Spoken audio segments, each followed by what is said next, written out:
Alright guys, welcome to day 27, and today we're going to be talking about stewardship. A lot of people would rather play victim in this game of life than be a steward, and that looks like whatever thing that happens to them, especially bad things or experiences, right? They blame every other thing apart from themselves, and so the tendency to take responsibility and work with what they have already or trying to find a way out by themselves, it's not there because they lack stewardship.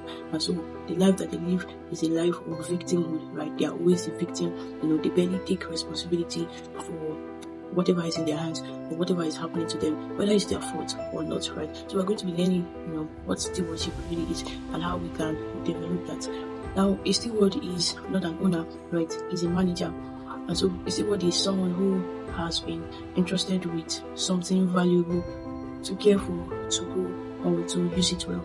And so stewardship looks like that: number one, you did not create yourself; number two, that you did not choose everything about your life; and that number three, you are responsible for what you have been given, right? The gift, the opportunities, the experience, the influence, everything, right? You are responsible for it. So even if you may not be in control of everything, but you are responsible for everything that is in your hand at the moment. Right? So stewardship speaks of faithfulness, so what you have been given or what you have already.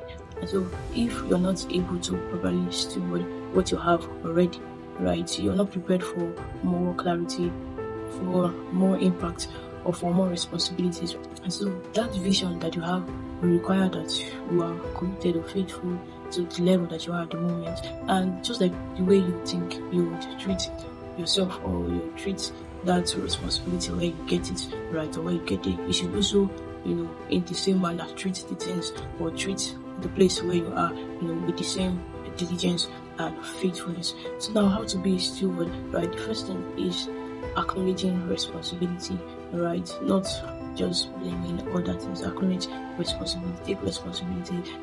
Sometimes even when it's your fault or not your fault, but it's your life, and because you have to keep moving, and there are things you have to do. You have to take responsibility and do something with what is going on. You have to learn to work with what you have, right? At many times or many levels that you find yourself in, you will not have all the things that you desire to have, right? But you need to learn how to maximize what you have already. Because if you're working in purpose, right, at some point, there are things that you may desire. Oh, if I have this will be better. If I have this and that, if I have a better phone, if I have a better laptop, if I have a better clothes or something, I'll be able to do this, right? Sometimes, purpose is just waiting for you to take the initiative and work with what you have, right? So that when you are found faithful, when you're found faithful in this current phone that you're using or in this current thing that you have at the moment, right? Purpose can now entrust you with something greater, right? With something bigger, because it understands that if you're able to stay faithful with this, right, you can also commit the same faithfulness and diligence to the next level. So sometimes all of these things actually responds to your faithfulness. So sometimes the real reason, why you're not able to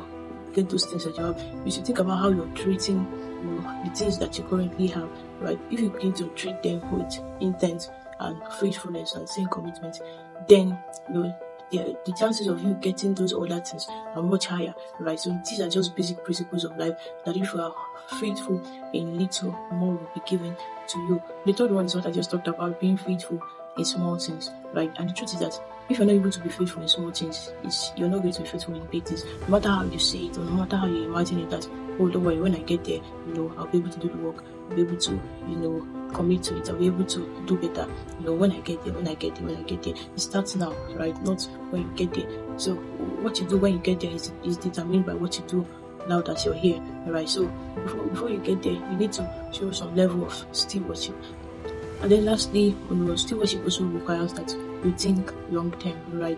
Long term consequences and maybe even reward, right? Because you're trying to look for remember we said that stewardship is like managing resources, right? You're trying to look for the best possible way or means out of this, right? Or the best possible choice from this decision, right? So you have to think both broad and long term. So instead of continually playing victim with your life and asking, why did this happen to me? Why me? Why this? Why that? You need to wake up and actually take responsibility. it has happened, right? So what are you going to do next? Are you going to be pitying yourself? Are you going to take responsibility into your hands and work and the purpose of your life, work in alignment with your vision and your mission? All right, thank you. See you tomorrow.